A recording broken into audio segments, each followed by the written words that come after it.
45 milhões de habitantes. Quantos contrastes nesta terra mágica. No inverno, canadenses vão trabalhar de patins, deslizando sobre um rio congelado. No verão é a hora dos ursos.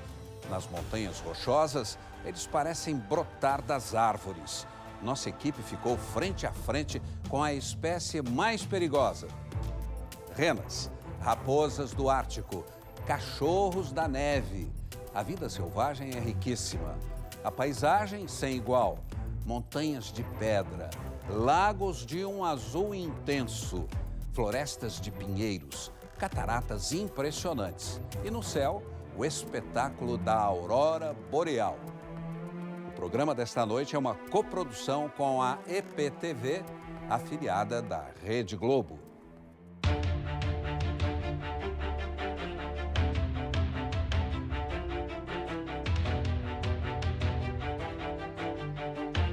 Como se constrói um grande país? O maior das Américas é feito de rocha, gelo, vida, história. Imenso como o Brasil, população menor que a do estado de São Paulo. O Canadá preserva as origens e a natureza, símbolo de uma nação. Na faixa de terra que abraça 3 oceanos, percorremos 4 províncias e um território federal, no inverno e verão. Cenários redesenhados pelas estações do ano. Em Ottawa, a capital. Uma cidade com 15 graus negativos e outra com 20. Os rumos da nação são decididos no parlamento. Um pedaço de Londres, na América, onde quase 150 anos de história falam pelas paredes. Por dentro, a sede do governo ostenta luxo e arte. Fiel à coroa inglesa, o Canadá respeita as tradições. Troca da guarda só no verão. Festival de esculturas só no inverno.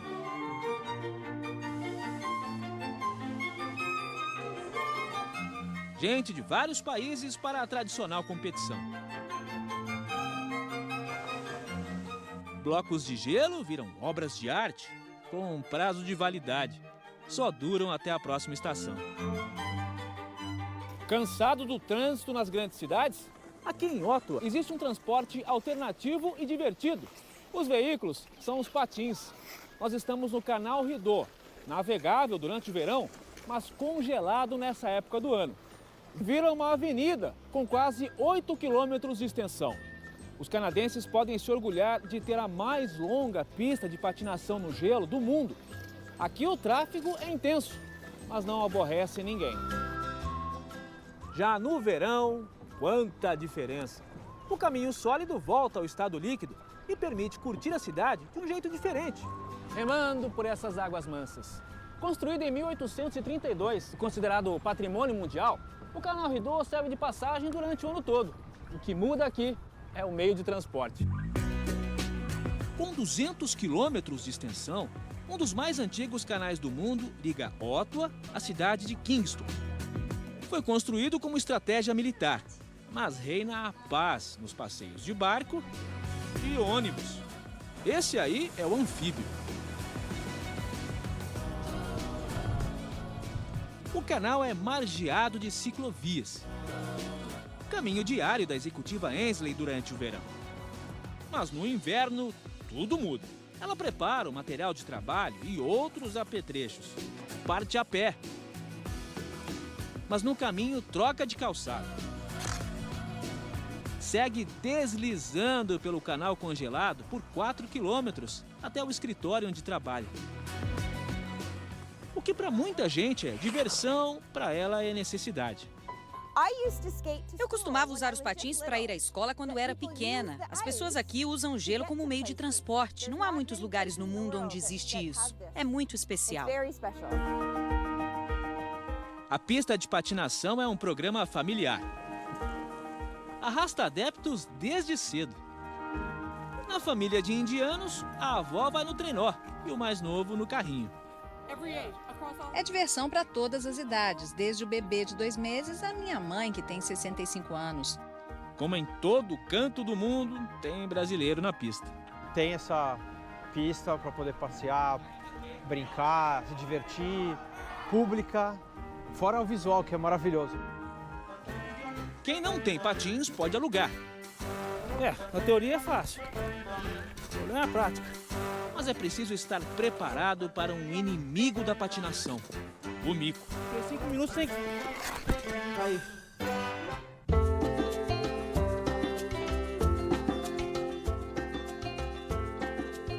Na província de Alberta, as curvas charmosas da rodovia dos Campos de Gelo revelam a paisagem das Montanhas Rochosas. Quase 5.000 quilômetros de arranha-céus naturais que vão do Canadá aos Estados Unidos. A estrada entre Banff e Jasper tem 290 quilômetros e é considerada uma das mais bonitas do mundo. Normalmente a gente quer chegar logo ao destino, mas aqui a viagem pode demorar, porque são muitas as atrações pelo caminho. O glaciar Athabasca é o maior dessa região. Mais adiante, a geleira tem o nome da rainha Vitória da Inglaterra. E o lago, o nome da filha, Louise. Mas é o conjunto da paisagem a joia da coroa. A majestade da natureza caprichou até na cor da água. Reflete os minerais de rocha trazidos no degelo. Essa pintura surgiu após a última glaciação, há mais de 10.000 anos. E o tempo só valorizou a perfeição. Às vezes a selfie é inevitável. É um cartão postal mais belo que o outro. Esse é um dos mais visitados. O Lago Moraine, com o azul irresistível da água e o Vale dos 10 Picos. Essa paisagem já estampou a nota de $20 canadense na década de 90. Não é à toa um dos cenários mais fotografados do mundo. O acesso a oásis de gelo só é possível durante o verão. Os arranha-céus naturais de até 3.500 metros estão entre os mais altos do Canadá. Dos barcos, a vista dos $20 ganha mais riqueza de detalhes. Os invejosos vão dizer que a foto é montagem, mas quem veio da cidade maravilhosa já está acostumado com beleza. Aqui não tem como a foto ficar feia, né? Realmente é impossível. É um lugar mais bonito que eu já fui na vida. De carona com um teleférico, subimos a montanha Whistlers. Depois são mais 2 horas de caminhada, mas o sacrifício vale a pena. Nós estamos chegando ao topo da montanha, que tem 2.500 metros. E aqui a gente tem uma visão à altura da beleza desse lugar. Essas montanhas fazem a divisa entre as províncias de Alberta e a Colômbia Britânica, que podem compartilhar toda a exuberância no horizonte. Cercas e pontes exclusivas para bichos. A rodovia fica dentro de parques nacionais, com 2 pequenas cidades. Banff tem 8.000 habitantes, população que triplica no verão com os turistas. Encravada nas montanhas, é cortada pelo Rio Bow. As famílias se reúnem para curtir a natureza, sem deixar ninguém de fora. Será que ele também ajuda a remar? Viver dentro de um parque nacional é ter uma vizinhança privilegiada. O meu quintal é um bom lugar para passar o dia. Eu amo. A cidade e o Parque de Banff nasceram dentro de uma caverna. Em 1883, ferroviários descobriram por acaso uma fonte de águas termais dentro das rochas. Na vizinha cidade de Jasper, lixeiras anti-ursos. Eles não conseguem abrir com essa trava. Todas as lixeiras têm isso aqui em Jasper. É só dar uma voltinha para entender por que tanta preocupação. Os ursos no meio da rua, os dois. Na margem da estrada, os ursos pretos se alimentam das berries, frutas vermelhas. Tá meio desconfiado que tem muita gente parada aqui. O urso literalmente parou o trânsito aqui. Tá bem pertinho do nosso carro, do lado da janela, ó. Parece um safari, né? Que coisa linda. Mais alguns quilômetros e uma nova parada. Depois da pança cheia, a sobremesa é travessura. O filhote testa o galho para uma escalada segura e o irmão vem logo atrás. Eles buscam um lugar para dormir, enquanto lá embaixo a mãe fica na retaguarda. Mas a hospedagem não era a ideal. A família buscou um outro rumo. E nós também. Novo transporte, hidroavião. E novas paisagens, os fiordes da Colômbia Britânica. Pousamos numa região conhecida como Night Inlet. Um estuário, água do mar misturada com a do degelo. De olhos atentos, buscamos os habitantes da floresta. E de onde menos se espera, eles aparecem. São os grizzly, os ursos pardos. Um dos maiores e mais agressivos da espécie. A gente está vendo o urso ali, a gente está se aproximando, mas a guia toma todo o cuidado, né? Ela desceu do barco, ela está empurrando o barco. A gente, de forma alguma, vai chegar na terra, né? Na grama. A gente fica a uma distância de pelo menos 15 metros dos ursos. Uma questão de segurança, né? Ele pode chegar a 48 km por hora numa corrida e nada muito bem. Todo cuidado aqui é pouco. A uma distância segura, o repórter cinematográfico Pedro Santana entra na água. Olhamos como é o comportamento deles. Se ele olha para você, é um sinal que estamos muito perto. Se eles param de comer, é outro sinal que estamos muito perto.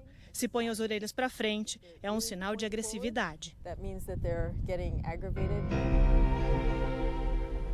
Diante de nossas lentes, animais que chegam a 2,5 metros de altura em pé. Esse peso pesado de 400 quilos pode ser considerado um atleta. Ágil na natação, eficiente no levantamento de peso. Vira pedras gigantes em busca de mariscos ou insetos. Tem resistência para percorrer quilômetros, mas falta aderência para evitar as derrapagens. 75% da dieta dos ursos é feita de raízes, folhas, frutas e insetos. Para manter o corpinho, eles consomem calorias equivalentes a 40 hambúrgueres por dia. E nessa época, as mães não fazem a refeição sozinhas. Mãe e os filhotes. Essa é uma cena comum durante o verão. Os pequenos nascem no inverno e agora estão com poucos meses de vida, ainda em fase de amamentação. A mãe dá carinho, proteção e alimento até uns 2 anos de idade. Depois, vai cada um para o seu lado, seguindo o instinto solitário dos ursos. Mas enquanto isso não acontece, a gente pode curtir esses momentos em família. Quem resiste a tamanha fofura? A mãe deu luz aos 3 filhotes em pleno período de hibernação.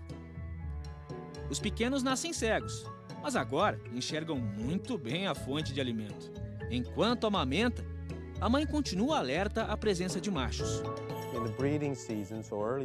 Na época de acasalamento, no início do verão, os filhotes ficam ameaçados de serem mortos pelos machos, porque se o macho mata o filhote, ele pode forçar a fêmea a acasalar de novo. O instinto agressivo dos bichos é desenvolvido desde cedo. Enquanto o pai só aparece para o acasalamento, a mãe, sempre ela, tem todo o trabalho de criação. Na baixa maré, a família até arrisca a pegar uma praia, matar a sede, arriscar uma pescaria e se divertir. Dentro da floresta, uma trilha de suspense, o caminho do urso. O guia anuncia a nossa chegada. Vamos deixar o urso saber que não somos uma ameaça. E a reação dele vai depender da nossa. Se ele aparecer, a dica é nunca correr, Você não pode correr tanto quanto o urso, ele é mais rápido.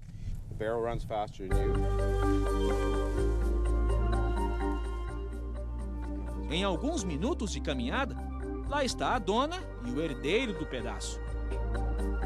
No mais maternal dos momentos. A gente está observando ali a mamãe ursa e o filhote. Essa região aqui tem pelo menos 60 ursos. E há algumas horas que a gente está vendo os dois ali e não temos nenhuma arma para nossa proteção. A gente está a pelo menos uns 20, 30 metros de distância.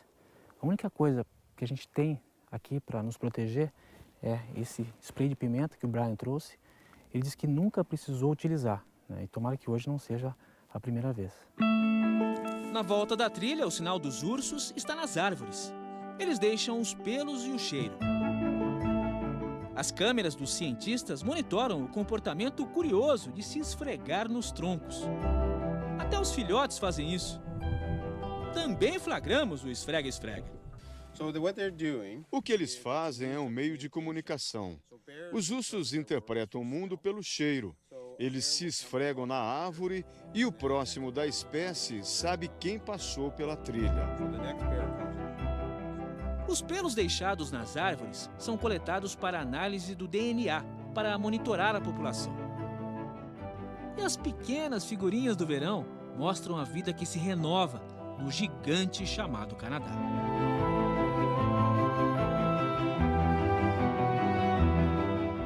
Os cachorros da neve, atletas do frio e a beleza da aurora boreal. É daqui a pouco.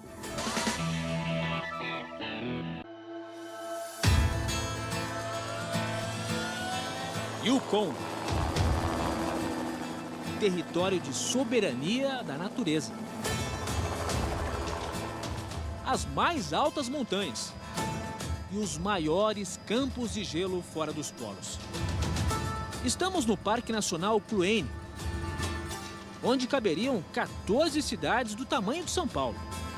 Paramos 2 vezes para reabastecer o helicóptero. Mais de 3 horas de voo para alcançar o teto do Canadá, o Monte Logan. Com 5.959 metros, é o segundo maior da América do Norte. Nós estamos a 8 quilômetros de distância do topo do Monte Logan. É a primeira vez que uma equipe de televisão brasileira chega tão próximo desse gigante. São poucos minutos perto do maciço.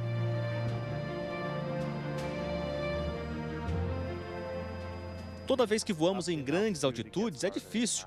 O ar é rarefeito e se exige mais dos controles para estabilizar a aeronave. Já na linha do Círculo Polar Ártico, Yukon é vizinho ao Alasca. A ligação é por uma estrada construída durante a Segunda Guerra, a Alaska Highway. Com 2.000 quilômetros, foi concluída em apenas 8 meses. Tempo tão inacreditável quanto as paisagens pelo caminho. Aqui só os fortes sobrevivem. O branco da neve é um disfarce perfeito para a esperta raposa do Ártico. Já ouviu falar dos olhos de lince? Nos fitam o tempo todo. 2 fêmeas desconfiadas e atentas. Esse gato de 20 quilos tem patas largas para vencer o gelo e ter sucesso na caça. Mais conhecido pela força que pela beleza, o alce é um brutamonte de 250 quilos e 2 metros de altura. Esse está na troca dos chifres. No gelo é difícil encontrar grama, mas o caribu não desiste. São as famosas renas, companheiras inseparáveis do Papai Noel. Mas em Yukon, trenó é puxado a motor. O que parece um grande deserto branco é, na verdade, um lago congelado, com quilômetros de extensão. Essa planície só existe durante o inverno. No território de Yukon, temperaturas de 20 graus negativos fazem parte da rotina nessa época. Há mais de 20 mil anos, os esquimós aqui já se adaptavam ao frio. É um lugar repleto de beleza e história, onde a vida resistiu ao gelo e chegou além das montanhas. Mas nem só de frio vive essa região. No verão, o cenário se transforma. Nem parece que estamos no mesmo lugar. Agora sim dá para ver que é um lago. Dos 20 graus negativos no inverno, passamos para mais de 20 agora no verão. Bem-vindo ao Canadá, o país dos extremos. O Canadá tem 7% da água doce do mundo. O calor transforma gelo em quedas d'água, corredeiras, alimenta rios e escorre pelos cânions. Mas são apenas 4 meses para curtir esse visual. Depois dá um branco no clima. E as cidades ganham a cor do inverno. Nesse pedaço do Canadá, a natureza e a história navegam sobre as mesmas águas. O rio Yukon, que deu nome ao território, foi passagem obrigatória durante a Corrida do Ouro Canadense, em 1898. Gente do mundo todo utilizou esse caminho para chegar até as terras que prometiam prosperidade. Nessa aventura surgiram cidades como Whitehorse, cavalo branco em inglês, uma referência às corredeiras que existiam na época e derrubavam as embarcações.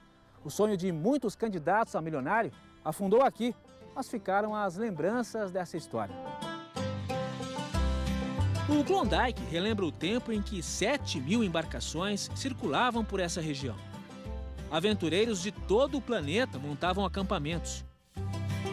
Milhares de pessoas buscando o brilho do ouro sob a luz de vela.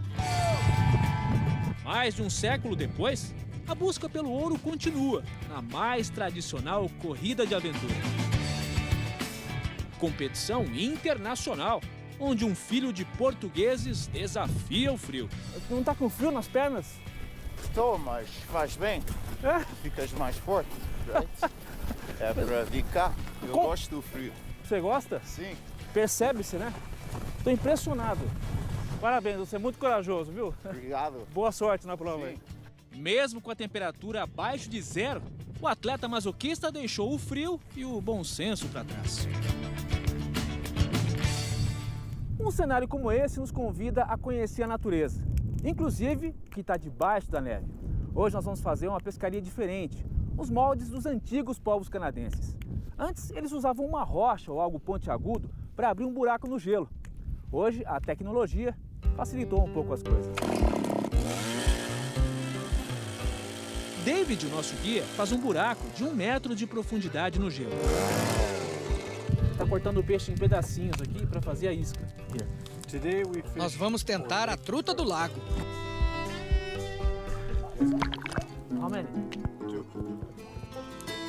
Mas a honra ficou para os donos da casa. O canadense fisgou um pequeno e deu o troféu para o sobrinho. O segredo? Patience. Yeah. Paciência. Congratulations. Thank you very much. Yeah. Appreciate it. Inveja de você, viu? A pesca garantiu a sobrevivência dos aborígenes, os povos nativos do Canadá, aqui chamados de Primeiras Nações. 40 etnias vivem em Yukon. Há mais de 4.000 anos, os Inuits foram os primeiros a usar cães no transporte. Nesse canil estão 140 cachorros de trenó, de várias raças. O proprietário diz que eles têm dieta de 10.000 calorias. São tratados como atletas. Os cães podem correr por 4 horas, parar por 10 minutos e correr por mais 2 ou 3 horas. Eles se recuperam muito rápido. Um trenó com 6 cachorros puxa até 300 quilos. E como o gelo não tem pasto, o cão leva vantagem sobre o cavalo. Nos afastamos da iluminação da cidade para o encontro com as luzes do norte. Sinais do além para os povos nativos. Deuses na interpretação dos gregos. Quem nos leva para observar a aurora boreal é Ritter, canadense que passou 2 anos no Brasil fazendo trabalhos voluntários. Não tem horário mesmo, depois que a noite fica escuro, pode ver. Então pode ser às 6 horas da noite ou 6 horas da manhã. Foram noites em claro, olhando para o alto. Com gente de várias nacionalidades fazendo o mesmo. No Um grupo de chineses viajou mais de 20 horas e trouxe lentes poderosas. Mas a natureza cobra caro pelo espetáculo. Bom, é quase meia-noite. O termômetro está marcando aqui 14 graus negativos. O céu está nublado, está começando inclusive a nevar. E pelo jeito a gente não vai ver a aurora boreal hoje.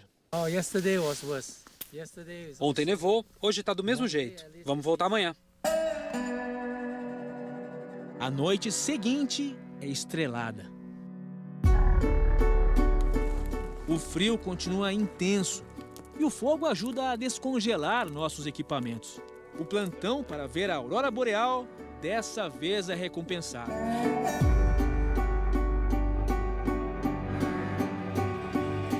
Os primeiros raios de luz são um pequeno borrão para nossas lentes. A gente observa uma grande faixa esverdeada no horizonte, mas nem toda a câmera consegue captar isso. Para registrar o fenômeno que ocorre a 100 quilômetros de distância da Terra, nós recorremos a uma máquina fotográfica. E assim, o balé de luzes pode ser registrado quadro a quadro. Com um disparador, quase 1000 fotos dos rabiscos no céu. O que nem todas as câmeras captam é exatamente o que nossos olhos enxergam. Apesar de ser vista só à noite, a aurora boreal tem origem no Sol. Rajadas de ventos solares viajam até a Terra trazendo partículas que são atraídas pelos polos magnéticos. Quando se chocam com a nossa atmosfera, liberam essa energia colorida. A turista de Americana, interior de São Paulo, quase não acredita no que vê. A forma como ela aparece, desaparece, ela tem um certo movimento, né? É um privilégio. Na cidade da Corrida do Ouro, tudo o que reluz é mágico, na terra ou no céu.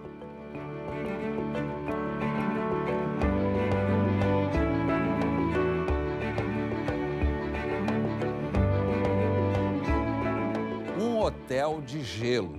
Dura 3 meses e depois derrete. E o mal-assombrado Hotel Cadeia. Voltamos já já.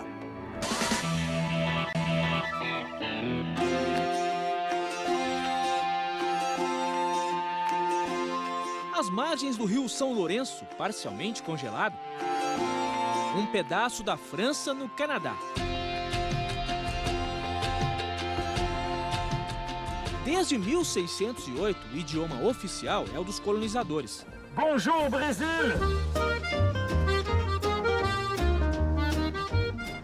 No século XVII, Quebec era chamada Nova França. Nas páginas mais violentas de sua história, se rendeu ao domínio inglês, mas resgatou as origens, construindo uma fortaleza de 4 quilômetros.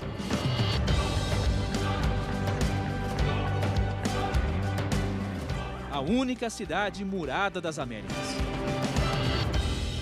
O lugar que já foi alvo de tantas batalhas entre franceses e ingleses, nessa época do ano tem o Branco da Paz. Quebec não perde o charme nas 4 estações do ano. É patrimônio mundial da Unesco, graças à arquitetura europeia centenária. Tem construções imponentes, como a do Château Frontenac, o castelo que já foi sede do governo, e tem um tamanho proporcional à beleza desse lugar.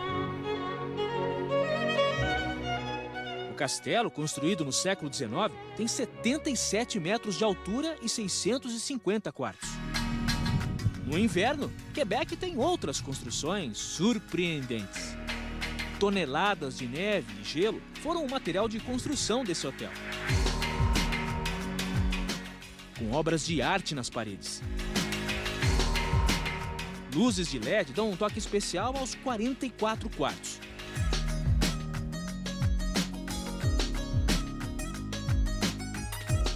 A construção é feita em 70 dias, com uso de moldes metálicos na arquitetura. Mas as paredes de gelo só resistem por 3 meses durante o inverno. No Ice Bar, um clima de balada fica ainda mais alegre com as bebidas quentes.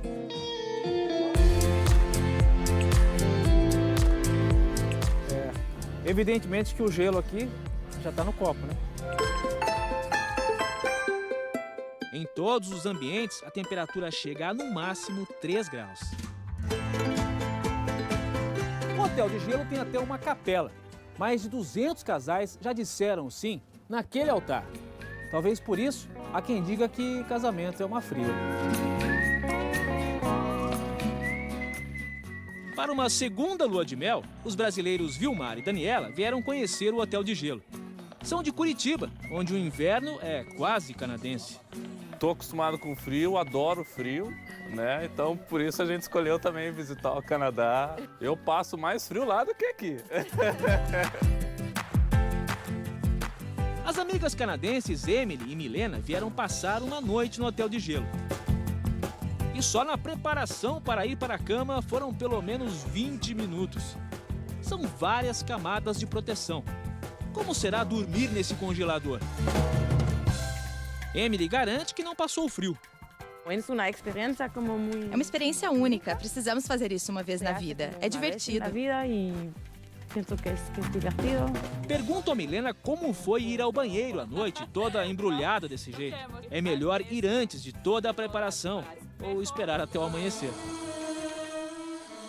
Hotéis pouco convencionais são uma especialidade do Canadá. Quem vê as grades do lado de fora pensa que é um presídio. Quem entra no prédio tem certeza.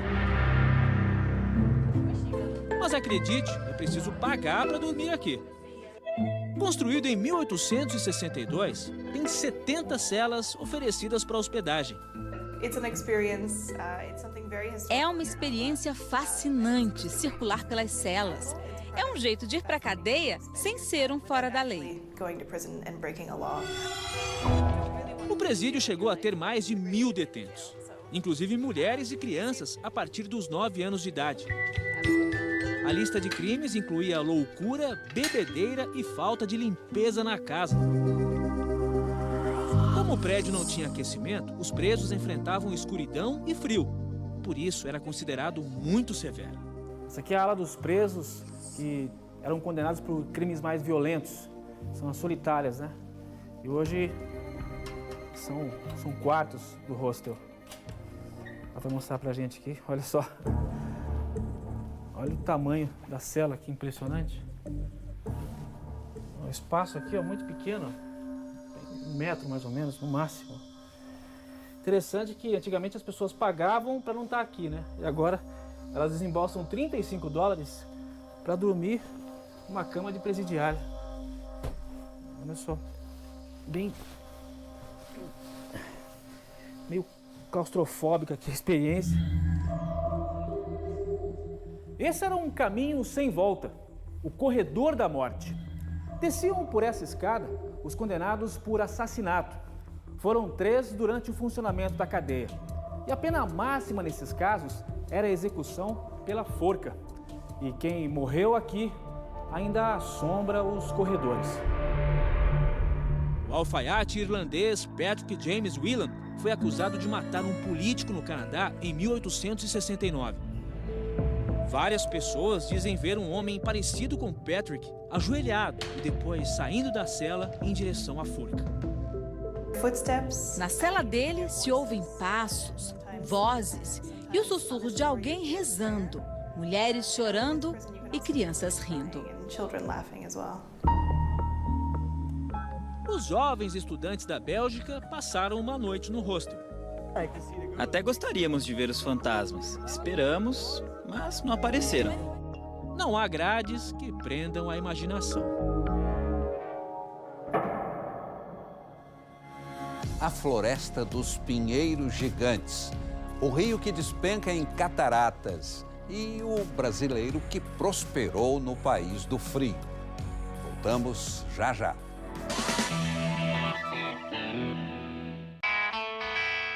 Na província da Colômbia Britânica, uma ilha de prédios cercada pelo Pacífico. Vancouver. Cidade eleita várias vezes uma das melhores do mundo para se viver. Nas praias, qualidade de vida. E o desfile das orcas. famílias inteiras dão um show.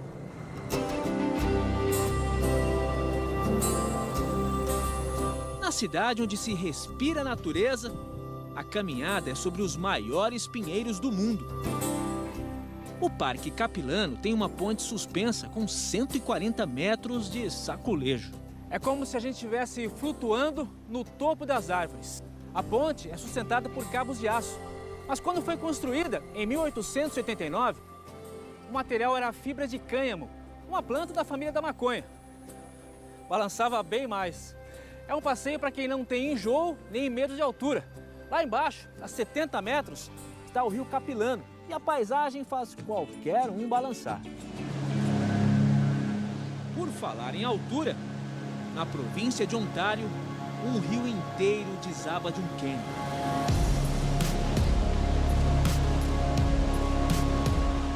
São as Cataratas do Niágara, entre o Canadá e os Estados Unidos. Com mais de 1 quilômetro, estão entre as mais longas do mundo. Mas ainda perdem em volume para nossa Foz do Iguaçu. A diferença é que aqui, quedas viram pedra. No verão, as cataratas permitem uma aproximação maior, com direito a banho.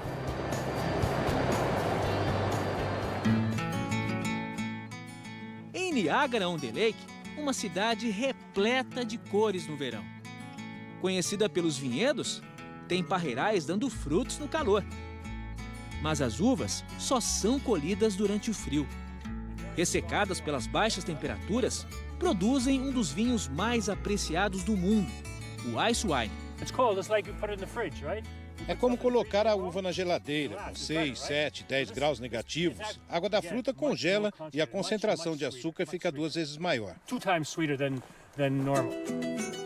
Mas para produzir 200 litros de vinho, se consome 1 tonelada de uva.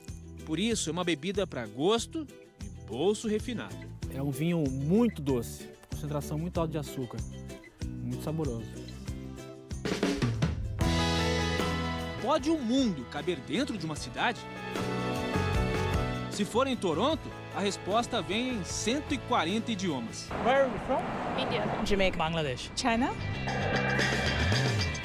Banhada pelo Lago Ontário, iluminada pela Torre Agulha chamada CN Tower, Toronto tem um pouquinho de cada canto do planeta. Os primeiros europeus a navegar por essas águas para chegar ao Canadá foram os vikings durante a Idade Média. Séculos depois, franceses e ingleses disputaram territórios e colonizaram o país. Aí vieram alemães, italianos, gregos e as portas se abriram para outros povos. Hoje, de cada 2 moradores de Toronto, 1 nasceu fora do Canadá. É uma cidade multicultural e um porto seguro para gente do mundo todo, inclusive quem fala português. E hoje o Canadá tem mais de 600 mil portugueses. É tudo a raça. Tem de tudo? Tem de tudo. Com a proximidade da língua, adivinhe quem chegou depois. Não é fácil você sair do seu país, das suas referências culturais e começar tudo de novo em outra parte.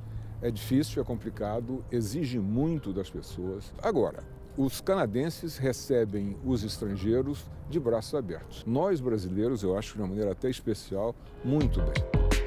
Uma das áreas com escassez de mão de obra é a construção civil, onde o Jadir trabalha há 15 anos. Enfrenta o frio e os perigos do gelo. O pedreiro do Brasil ele é multifuncional, entendeu? Ele trabalha. E aqui o que você faz? É só colocando tijolinho mesmo. E como é que é a jornada de trabalho? Você trabalha muito? Não, a média de 40 horas por semana. Jadir tem origem humilde. Trabalhou na roça em Sarduá, Minas Gerais. E no Canadá, os sonhos do pedreiro se transformaram em algo concreto. Uma casa de quase 2 milhões de reais, um bom carro e dinheiro para alguns investimentos. Resolvi investir, comprar uns apartamentos no Rio. Quantos apartamentos você tem? Tem 4. A saudade do Brasil fica para escanteio, com o time de amigos da pelada disputada com traves de hóquei. O Aiçô é com nós mesmo. É, trem doido, é, ué. trem doido é o mineiro encontrar uma baiana para casar no Canadá. Essa mistura de mineiro com baiana deu certo? Deu certíssimo aí. Virou assim, acarajé com pão de queijo. Daniele veio de Salvador para ficar apenas um mês estudando inglês. Mas o empurrão do destino foi tão forte que ela foi parar no hospital. Era um evento que ia ter na igreja, eu fui colocar o salto, ainda baiana, aprendendo a andar na neve. E acabei escorregando, né, num bloquinho de gelo que tinha. Tive 3 fraturas no meu tornozelo direito. E aí, ele muito solícito, muito carinhoso, amoroso, muito preocupado comigo. Daí houve um convite para um restaurante. Aí naquele convite a gente já vai encostando a mão na outra e aí... Já percebeu onde foi parar essa história, né? Hoje eles têm 3 bons motivos para comemorar. Nos finais de semana, a farra é garantida nos parques da cidade. Falta alguma coisa para você aqui? Talvez a saudade da família, do calor brasileiro, né? Do pessoal que faz parte da família lá. Mas aqui a gente tem uma nova família e vamos ser realizados aqui. Um país também se constrói com sonhos. E no Canadá, eles não têm fronteiras. Fique a seguir com as notícias do Jornal da Globo. Um bom fim de semana e até sexta.